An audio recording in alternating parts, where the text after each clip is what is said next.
Hey everyone, it's Megan. Welcome back to my channel. Welcome to my channel if this is your first time here. In today's video, I'm going to talk about raising pagan and witchy children and how you can get your kids involved in rituals and spells if they want to.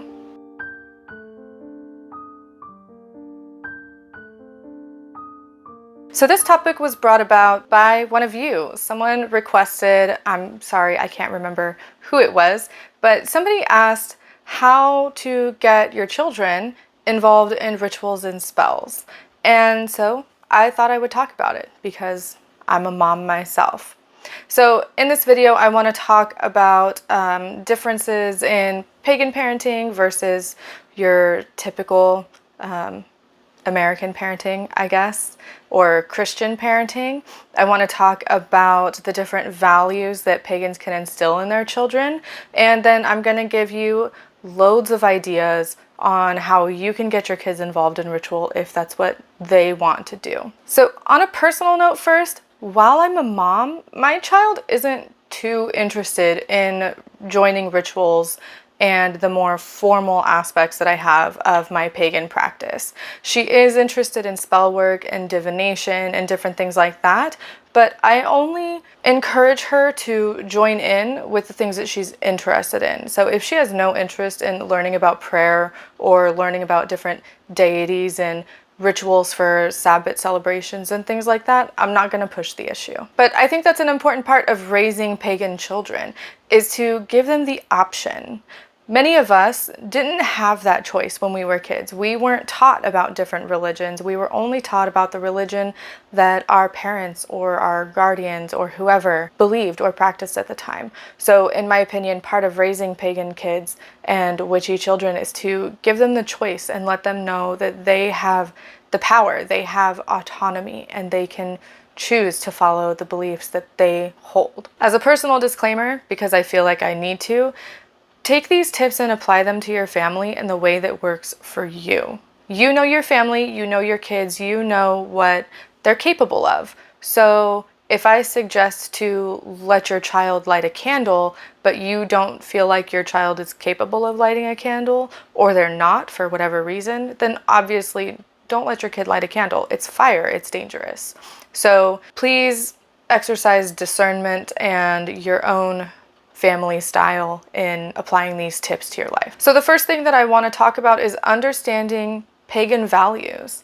And while every pagan practice is different and every pagan practice has so many different beliefs and values and things that they may hold, I have found, at least in my circle, that there are common beliefs and values that pagans hold. And these generally include a reverence for nature, a respect for the autonomy of other people, and viewing life through the lens of cycles. I think it's really important to instill values in your children from a young age. This is our way as parents to guide them and give them a moral compass. Now, our moral compass might be different than your Christian moral compass, right? But we are instilling in our children a pagan moral compass, and this involves treating nature, all parts of nature, with respect and reverence, honoring the cycles of Earth and the cycles in our own life. And it also includes respect for the autonomy of others. Most pagans hold a reverence for nature, and this is really important, especially now with our current climate and the current atmosphere of our political space, both in the United States and in the rest of the world. We are seeing mass devastation due to climate change. We are seeing consumerism off the charts because of fast fashion, and then we end up with mountains of discarded clothing in countries that don't have the resources to handle it. So the reverence for nature goes so far as to only using what you need, growing your own when you can, leaving nothing but footprints when you're out in nature. Don't take things if they're not yours, but also reducing what you use, reusing what you can, and recycling what you can. I feel like those are all very important values to instill in our children if our children are to have a future. And those are important values that I believe all pagans should have now, no matter how old you are. And then I want to talk about viewing things through cycles. We have had experience in our family with back-to-back death of relatives and loved ones. And my child is, well, at the time she was under the age of 10, and it was a hard thing for her to understand because she lost two people that she loved and cared for in the span of 2 months. Explaining to her how I view life and I view the cycles actually helps her understand the role that death plays in our lives.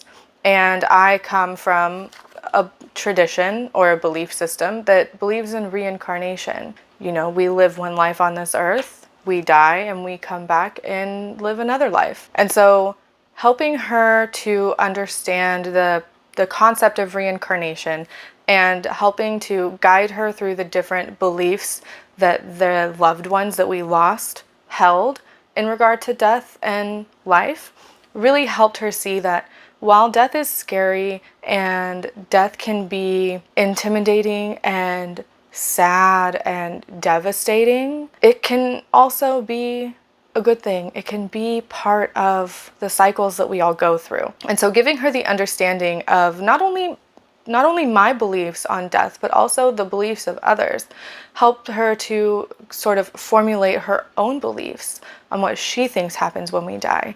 And she has come to terms with, a little bit, as much as she can, the idea of death and understanding that it's not necessarily an ending. And the scary part of death is for those of us that are left behind. And then when it comes to personal autonomy and responsibility, most pagans that I have encountered really hold this value so much. We take accountability for our actions. We do something, we mess up, we apologize, we make it right if we can. And we hold those values against other people because, I mean, honestly, I think that everybody should be like this. If you do something and you mess up, you know, you're responsible for your own actions. And I personally am trying to teach this to my child. She does something, she messes up, she apologizes, she fixes it. And we have had the talk of, you know, an apology doesn't always make it better. It can help begin the process of healing for whatever happened. But the point is that we have to take responsibility for our actions. And that follows us through no matter what we're doing. Everyone is accountable for their own actions and thoughts. Now we can move on to different ideas and things that you can do to get your kids involved in ritual and spell if that's what you want.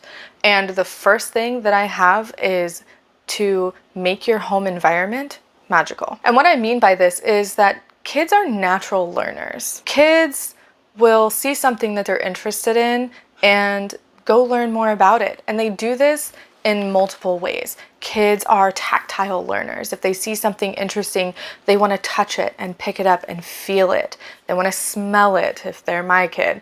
They want to look at it as close as they can. And they want to learn more about it. So making your home magical and filling your home with symbols and different smells and different things for your kid to look at in a way that is natural is a good way to help inspire their curiosity, to help them want to learn more and to cultivate that sort of desire for knowledge that kids naturally have. I mean, curiosity is your child's best friend. From the time that kids are born, this is how they move through life. They're naturally curious about the things that they don't know about. And when they encounter something that they don't know about, they're going to ask about it. Any parent out there will tell you that the question that kids ask most is why. Why, Mom? Why, Dad? Why is the sky blue? Why are the mountains so tall? You know, and that can translate over into your house. Why do you have that painting on the wall? What is this for? What does this do? And that's a way to foster your child's inner curiosity and to introduce them to different parts of your practice in a way that is natural for the both of you. And I think it's also a good thing if you don't hide your practice from your children. If you have a spell to perform the spell. If your child sees you, then let them know, hey, mommy's doing something right now, and if you have any questions, I'll answer them when I'm finished because I need to focus, or whatever it is that you need to say to your children to let them know you need a little bit of space right now. And I know that's not going to work for everybody, especially if you have really small children. But letting your child see you interact with your practice and casting spells or performing rituals or praying or whatever it is that you're doing is another way to foster that curiosity and introduce what you do to your children in a way that is natural, in a way that normalizes your practice. Because one thing that I even still struggle with, and I've been doing this for a long time, is that if I'm performing a very structured ritual, I need to be completely by myself because I feel so weird because it wasn't normalized for me. And I really want that to be normalized for my child if that's something that she's interested in. I prefer more off-the-cuff spells or less structure when it comes to spells and rituals and prayer. So that's kind of the thing that I do around her. And if she's interested, cool. If she's not, then that's cool too. And it's definitely easiest to get your kids involved when that's what they want to do. You can't force your child to enjoy witchcraft or paganism. You can't force your child to want to learn about correspondences and spells and prayer and things like that. So it's definitely a really good idea to foster the creativity again, but don't force it. Don't tell them, okay, we need to learn how to do, I don't know, we need to learn about the moon phases. If your child doesn't want to, it's just going to make them miserable, and it might make them resent the practice or even resent you for trying to force them to do something that they're not interested in. And that's the type of feeling that I want to avoid. I don't want my child to have a negative association with witchcraft and paganism. And I definitely don't want that negative association to come from me because I tried to teach her something that she didn't care about. You can also create family altars and get your kids involved in that way. These can be something as small as a side table by your front door or as elaborate as a really long shelf in the middle of your living room that has candles and offerings and statues and things like that. Normalizing the practice is a great way to introduce it to your kids and make them curious about it. Because if they think you're weird, they're probably not going to want to do it because kids have a natural instinct to want to fit in. And if they think what you're doing is strange, they might not want to do it. Create an altar at the entrance of your home with some orange candles and maybe a bowl of water and an offering. And tell your kids or teach your children that this is a way to help invite happiness and joy and prosperity into your home, and you keep it by the front door so that it works with the entrance of your home. Let them get involved. Let them pour the water into the offering cup. Let them light the candle if they can. Let them leave an orange on the table. Letting them get involved in those little ways really helps them keep going. And this is true even outside of witchcraft and paganism. If my child helps me cook dinner, there is a higher chance that she's going to try what she cooked, even if it's got stuff in it that she doesn't like. So that same line of thinking transfers over into witchcraft and paganism. The more they're involved, the more their curiosity is engaged, and the more they might want to be involved with you regardless of what you're doing. And when it comes time to celebrate holidays and Sabbats, let them be involved, and not just in the ritual portion of it, but in the planning. Explain to your children or your child what the holiday means, what the Sabbat is about. Give them the folklore and the mythology and the background on why the Sabbat is celebrated. Tell them about the correspondences and the different meanings and the symbols and stuff of whatever the Sabbat is. And then ask them questions. You might be surprised at their answers. Anyone that has children will know that kids have this profoundness for out-of-the-box thinking, and they might come up with answers that will surprise you. And I find that this is because kids are more open. They're more, I don't know, their thinking is not so rigid. And I think that's because most adults have had to grow up and, we're not connected to our inner child as much as we should be or we could be. And so getting your kids involved in this way and asking them questions is a really great way to open the door for you both to work together. And again, their answers might surprise you. Let them help. Ask them questions. You be the one asking questions instead of your child asking you questions, because anyone that has kids knows that a kid's favorite question, they go through a phase, I don't know, ages 3 to 5, and then even after, kids go through the phase of asking the question, why? They want to know why things are done a certain way. Why do we stack the dishwasher this way? Why is the sky blue? Why are the mountains so tall? They want to know the answer to everything because they have this thirst for knowledge. When you explain to them why a Sabbath is celebrated in a certain way, they might make connections with their activities that you wouldn't even think of. All right, so I have like a running list of things that you can do to get your kids involved, and I'm going to go through it and I'm going to talk about some of them. I might just list off some of them because I don't want this video to get too long. I feel like it might be too long already. So teach your kids the myths of your pantheon. Teach your kids the myths of other pantheons. Kids are super interested in stories that deal with magic and mysticism and mythical creatures and stuff.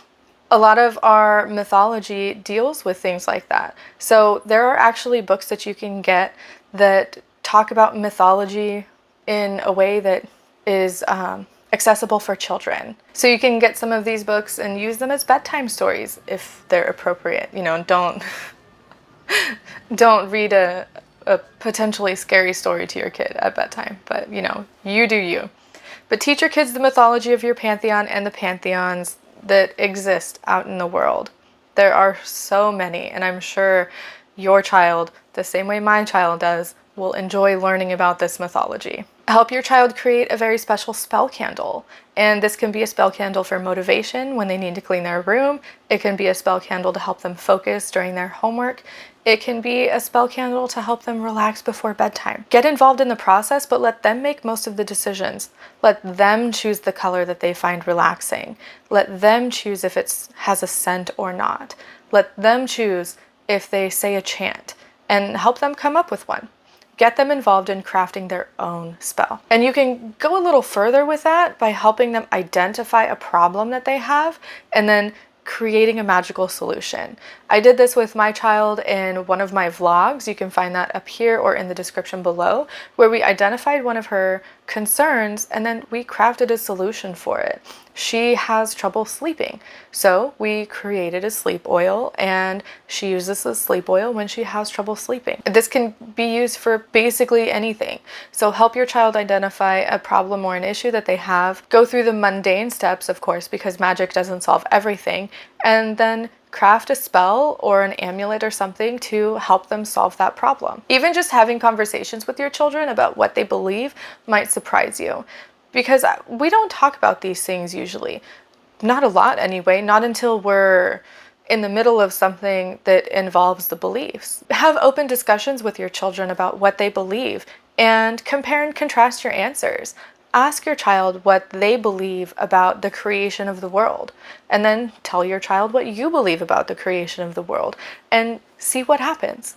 You might be surprised at the discussions you have, especially if you have a really small child. They have the best answers.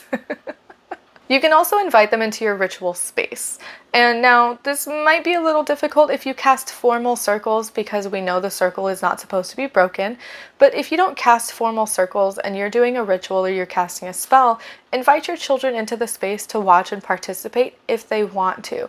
Don't be too strict about it, because again, that can create a negative association with what you're doing if they want to get involved, but on their terms, because kids are very much about being involved on their terms. So let them into your ritual space if that's something that you're comfortable with. You should also always remember that knowledge and jobs within ritual and spells should be given in age-appropriate ways. This goes for absolutely anything. There are some things out there and some stories that I wouldn't tell my child yet, because I know her capacity. She's a very sensitive child, and she's very sensitive to things like injustice and pain, especially when it comes to animals and other people.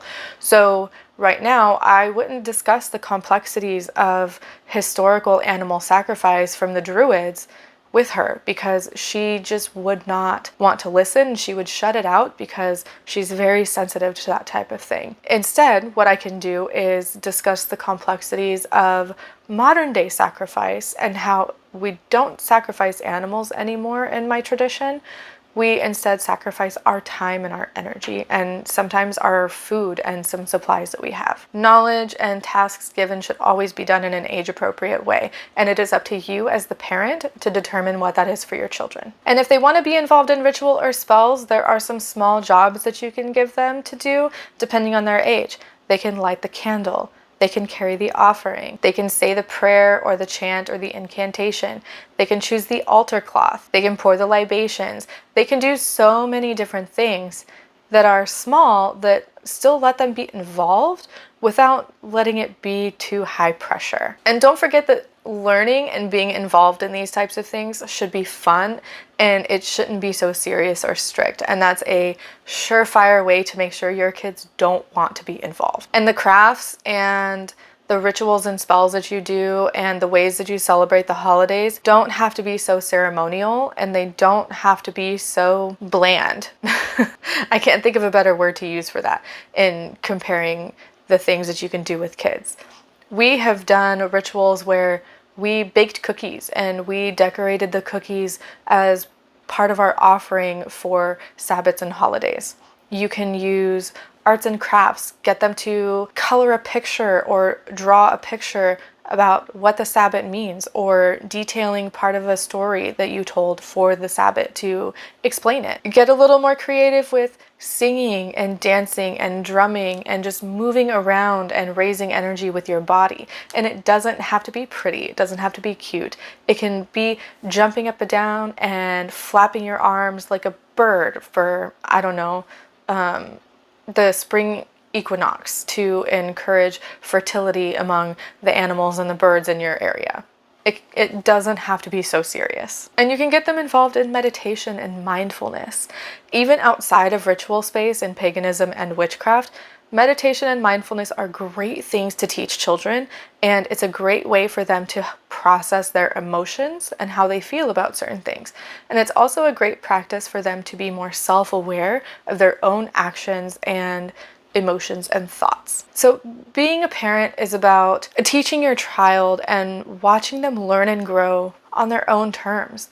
They are individuals. They aren't property. They aren't things that we own as parents. They are tiny people, tiny humans, and they have thoughts and feelings and interests just as much as we do.